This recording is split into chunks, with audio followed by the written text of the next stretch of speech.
Hi, welcome back to another episode of Stand on Guard. I'm your host, David Krayden. Have you heard of a concept called backdoor racism?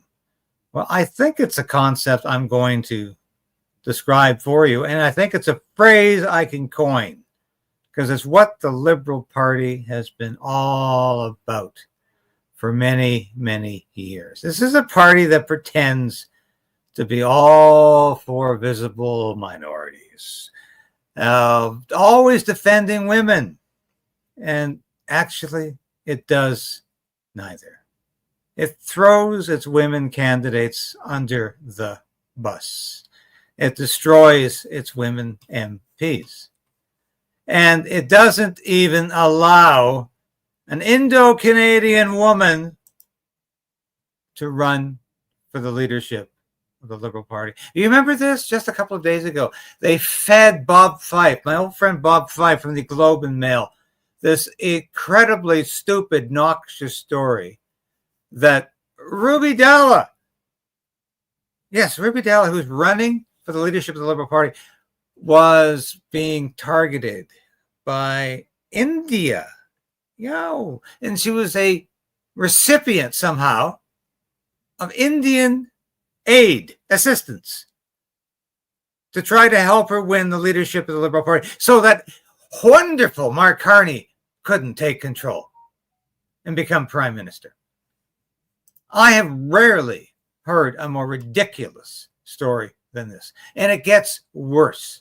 And we'll go through this because I know I'm probably the last person here on the internet to actually tackle this subject, but I have been watching it with greater and greater interest because this to me is precisely what is wrong with the Liberal Party. And I've sent comments, asked for comments from various people overnight about this. And they're all disgusted with how the Liberal Party is doing this. First of all, she was a recipient of Indian interference. Then, of course, there was some economic issues going on. Somebody was donating too much money. Too many people at the same house. Too many people with the same postal code. Oh, and it was $21,000. Even though Mark Carney is a multi-millionaire with a company that just moved from Canada to the United States so that it could avoid any of Mark Carney's tariffs, carbon tariffs, or carbon taxes. Yes. This is enough to drive anybody crazy. But that's what we're dealing with this country right now. This country has never been more corrupt because of liberals like Mark Carney. Let's watch this. This is what happened. Today. All right. So, probably as a result of so many Conservative Party people and small c conservatives who don't belong to any party, joined the Liberal Party or voted. Because Ruby Dhalla actually sounds like a small c conservative. If you listen to what she says, she's a Paul Martin liberal, and Paul Martin was very, very similar to Stephen Harper. There was virtually no difference. They were like Richard Nixon and John Kennedy in 1960. There was virtually no difference between the two of them. That might shock a lot of people, but if you actually look at their policies and look at their legacies policy-wise, there was absolutely no difference between these two men. Paul Martin and John Krayden and Stephen Harper, virtually no difference. I think Ruby should be encouraged to join the Conservative Party. But let's hear a bit more of this. But they did an internal poll saying she had 33% support as against 43% for Mark Carney. You can easily win a leadership race with 30 if you're starting with 33%. Because you can pick up all those anybody but Carney, the ABC votes. And she would have done that.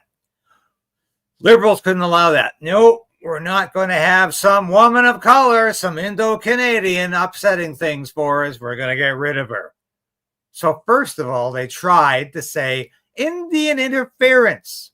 Yeah, this is from the party, from the government that embraces interference from China.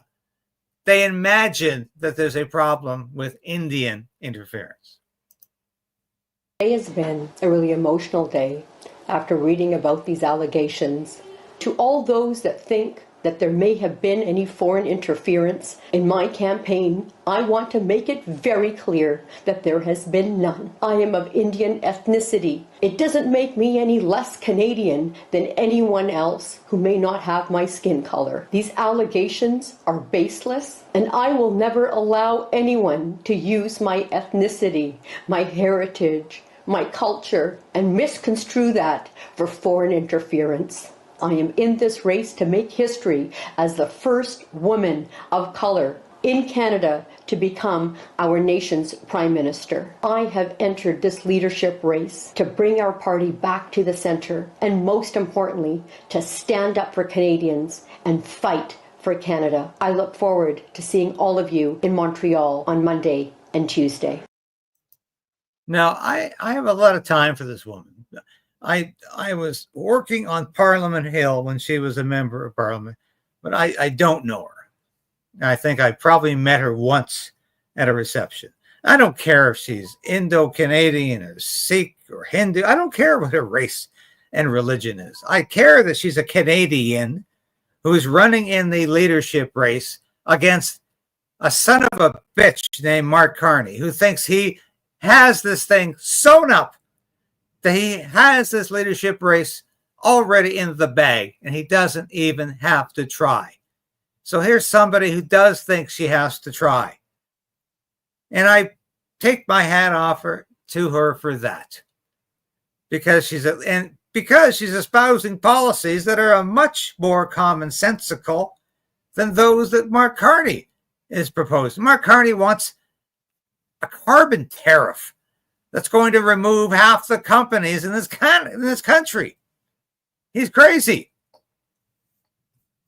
I think Ruby Dhalla has a much more credible policy.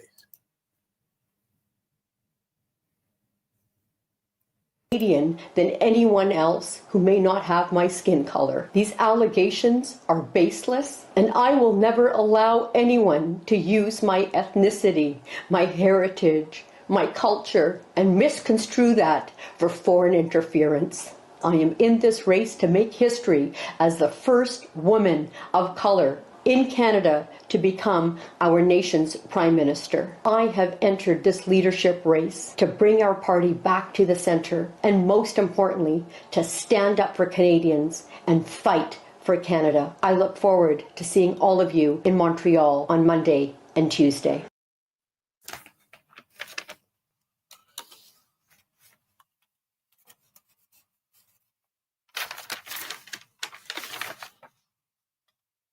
Have you received official word yet from the Liberal Party on your disqualification from this race? Now, this is what really kills me, is that she had to find out that she'd been kicked out of the leadership race while she's on CBC. You know, and we talked about CBC yesterday. That's this wonderful organization that's now going to be in charge of disinformation vetting. $66 a person, baby. We're already paying $33 a person in Canada to keep this decrepit organization alive. And CBC had to inform Ruby Dhalla that she was no longer in the race. This is how corrupt things are. I haven't as of yet. It's quite interesting that I turned on CBC News and read your headline that I was being disqualified from the race. I checked my email, my campaign team has, and as of this moment, we have not received any indication from the Liberal Party as to that type of decision, which to me is very alarming and very shocking that there are these types of leaks, from sources that are occurring. We have just received a statement from the Liberal Party, Ms. Dhalla. I swear this just came into my email. It's a statement by Azam Ismail, who is the Liberal Party of Canada National Director, on Ruby Dhalla's candidacy for leader of the Liberal Party. Today, the Liberal Leadership Vote Committee unanimously made the decision to disqualify Ruby Dhalla. The decision followed an extensive process and review, including interviews, questionnaires, and an opportunity for Dr. Dhalla to directly address the committees. After a thorough investigation, the Leadership Vote Committee and the Leadership Expense Committee, sitting jointly, unanimously determined that Dr. Dhalla was in breach of 10 violations of the National Liberal Leadership Rules, Leadership Vote Rules, and the Leadership Expense Rules. The violations include concerns about alleged violations of the Canada Elections Act, certain other election finance matters, non-disclosure of material facts, and inaccurate financial reporting. The Leadership Vote Committee determined that the violations were extremely serious and accepted the recommendation of the Chief Electoral Officer and disqualified Dr. Dhalla under Section 8 of the National Leadership Rules. I'm assuming this is the first you are hearing this statement. What do you say that it was unanimous that there were 10 violations of those various rules? Well, I think it speaks to the state of the Liberal Party of Canada that a candidate who is running to become leader of the party, who is running to become prime minister in our country, is finding out that she has been disqualified on air from an email that the media outlet that she is interviewing with has received. So it is very alarming and very shocking. It is certainly not surprising, because I think the Liberal Party of Canada was seeing exactly what our internal polls are telling us, that my campaign and my team, we were neck to neck with a front runner in the race. They did not want me to go on to that debate stage in Montreal. They certainly did not want me on that ballot. And the Liberal Party of Canada wanted to complete the coronation of Mark Carney. All of the allegations that you have mentioned have been, that you have spoken about, they are completely false. They are fabricated. And I will not allow the Liberal Party of Canada, or anyone for that matter, to smear my name or to smear the name of thousands of volunteers. Ruby Dhalla, who... Fantastic. You know, nobody's ever going to call me a feminist or a proto-feminist or whatever the hell Justin Trudeau likes to call himself, even though as farcical as that is. But I have a lot of time and respect for women. And I have a lot of time and respect for women who get into politics for the right reasons. I just interviewed Danielle, the Premier of Alberta. And I think if you're in politics for the right reasons, you're in politics and you're going to be attacked by a lot of people for the wrong reasons. And I think it's important that we stand up for people who have the courage of their convictions. And I think Ruby Dhalla has the courage of her convictions. And I don't care what her race or religion is. I care the fact that she has enough concern for Canada, that she's taking on the Liberal Party right now. And I think that's just like Danielle Smith, the Premier of Alberta, is taking on the federal government and standing up for Alberta's provincial autonomy. I think the fact that Ruby Dhalla is taking on the Liberal Party of Canada is important. We are hoping to have on the show, maybe tomorrow, is going to go into that debate on Monday and without the translation, and again on Tuesday, and she is going to attack the frontrunner pretty aggressively. Like, she brings a very interesting, based on what she's doing on social media, that is my impression. What kind of a dynamic does it I certainly create? hope that the party finds a legitimate reason to disqualify her candidacy before the debate. Really? I hope so. I think that, we've got a serious campaign. Canadians are looking for a serious leader. I think that's one of the reasons that Carney is doing very well. I would really hate for us to lose, as a partisan, to lose that momentum because someone's trying to turn the debates into a circus.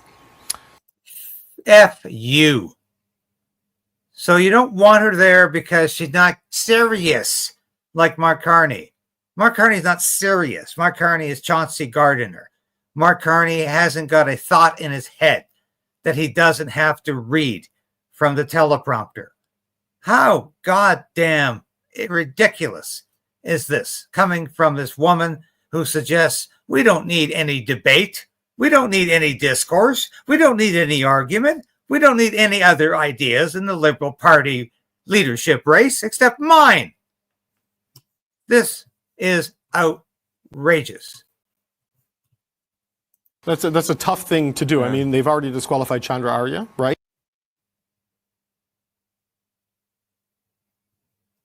Exactly. So is there a race thing here? I'm sorry. Am I missing something? Is there a race phenomena going on here? I'm beginning to wonder. Let's listen to some Mark Carney. Management, you took on that role with the Liberal Party to advise the Prime Minister about economic growth. At the same time, Brookfield was looking to create a Canadian fund, was trying to get access to Canadian pension funds and federal money. Were you part of that bid, and was that appropriate? I was not part of that bid. I'm not sure I recognize the full description of how you said it, but I was not part of that, no. You resigned from more than 20 corporate boards, I think? Not corporate boards. Most of those boards were philanthropic or charities. You are not yet subject to ethics requirements. I don't have any power, Rosie. No, but would you put anything out there for Canadians to better understand your business dealings and your financial picture before you're elected? Obviously, I'm going to comply with all the ethics guidelines, conflicts of interest guidelines, blind trust. But during an election, before you have a seat, would you be willing to show Canadians what they're dealing with and what you've been dealing with? Well, let's be clear. Yeah. Okay. I was UN Special Envoy for Climate Action. I was chair of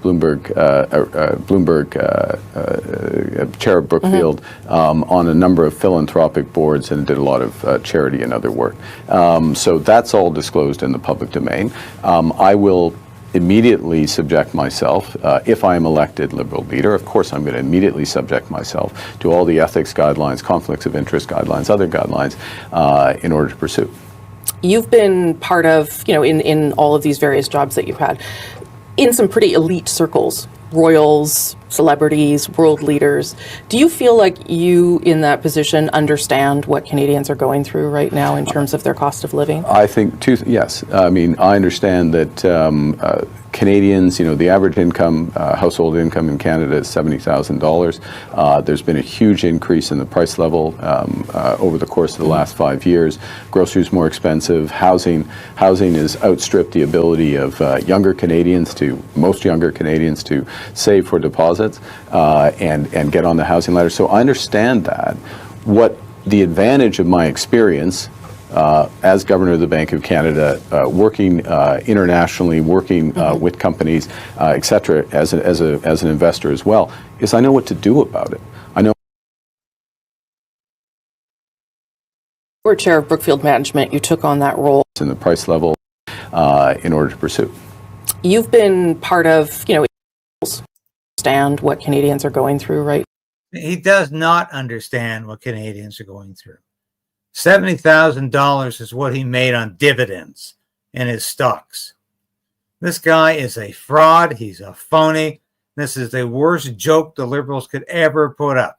Now, in terms of their cost of living? I think, yes. I mean, I understand that Canadians, the average income, household income in Canada is $70,000. There's been a huge increase in the price level over the course of the last 5 years. Groceries more expensive. Housing has outstripped the ability of most younger Canadians to save for deposits and get on the housing ladder. So I understand that. What the advantage of my experience as Governor of the Bank of Canada, working internationally, working with companies, et cetera, as an investor as well, is I know what to do about it. No, he doesn't know what to do about it. And this is a horrible fallacy that he somehow knows what to do about it. And Mark Carney has got all of his millions, his tens of millions of dollars invested in fossil fuel industries. He's a hypocrite. He changed the ownership of his company from Canada to the US so it wouldn't be hit by his own policies. Mark Carney is a danger to Canada. But let's get back for a minute to why the Liberal Party is getting rid of Ruby Dhalla. Was encouraging this. You know where I thought you were going to go when you said, do you think the Liberals even want, I thought you were going to say, do you think the Liberals even want a female leader? Because they've got 3 female leadership candidates to choose from, and everyone keeps talking about the male candidate who's only been back in Canada for 5 minutes. So I find that interesting that the Liberals love to talk about what feminists they are. And yet I think they're the only major political party at the federal level, and even among many provincial parties, that have yet to choose a female. I have never felt more scared in my life of someone to be in a room with someone. Well, how do you like that? That, of course, is former Liberal MP Selena Caesar-Chavannes. I didn't have to have a public blow up with the prime minister. First, he said, well, that was the same day that Jody Wilson-Raybould had stepped down. He couldn't have 2 women of color leave at the same day. And then he was not happy with that. He said, oh my God, Selena, I can't believe that you're talking about my privilege. I was like, Read white privilege. This is, of course, one of the standard expressions of woke ideology. I have never felt more scared in my life of someone to be in a room with someone. That's Justin Trudeau. That's the Liberal Party. And that's why it wants to get rid of the only woman, or the other woman in the race. They know Chrystia Freeland can't win. She's horribly unpopular with Canadians, with voters. Ruby Dhalla was in striking distance of Mark Carney. Could have happened. Liberal Party won't let it happen. Now, I want to end here with some very, very thought-provoking remarks from Tiff Macklin, Governor of the Bank of Canada. This is the guy Pierre Poilievre always loves to hate. I think he's got some very good points here, though. The first thing we would see is a marked decline in exports. As Canadian goods become more expensive, U.S. demand for those goods would decline. A lower Canadian dollar would provide a partial offset. In our model, with the scenario based on the February 1 executive order, exports fall by about 8.5% in the year after tariffs takes effect. That's the green line. Canadian exporters respond by cutting production and laying off workers. With exports to the United States accounting for roughly 1/4 of our national income, the shock will be felt across Canada. Lower export revenues would reduce household income, and retaliatory tariffs would raise the prices of many consumer goods. As a result, consumer spending on everything from cars to entertainment to housing would slow. In this scenario, consumption, the purple line, declines by more than 2% by mid-2027. With export and consumer demand weakening, Canadian businesses would also cut their investment spending, and higher costs and lower profit margins would restrain investment further. With retaliatory tariffs on some goods and a lower Canadian dollar, businesses will face higher import costs. Canadian businesses, and I'm looking at them, buy roughly half of their machinery and equipment from the United States. In addition, profit margins are squeezed because higher costs are gradually passed on to final goods prices in Canada. So you got lower sales, higher costs, and reduced profit. Not surprisingly, they all combine to pull down business investment substantially. All told, business investment shown by the orange line declines by almost 12% by early 2026, 1 year after tariffs are imposed. So what would this all mean for economic growth? Well, in our January projection with no tariffs, we forecast growth of about 1.8% in both 2025 and 2026. But in the tariff scenario, the level of Canadian output falls almost 3% over 2 years. That's the blue line. That implies tariffs would all but wipe out growth in the economy for those 2 years. Finally, a trade conflict would push up prices even as demand weakens. Retaliatory tariffs on U.S. exports to Canada feed into the consumer price index. Roughly 13% of Canada's CPI basket is made up of goods imported from the United States. The depreciation of the Canadian dollar also increases the cost of all imported goods and services. Finally, integrated supply chains means tariffs can add costs at multiple stages of production. In our tariff scenario, the factors pushing up prices more than offset the downward pressure from weaker demand. So inflation rises.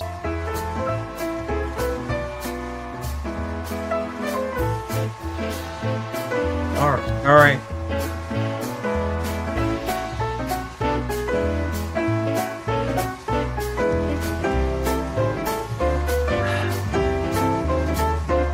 I'll say it again.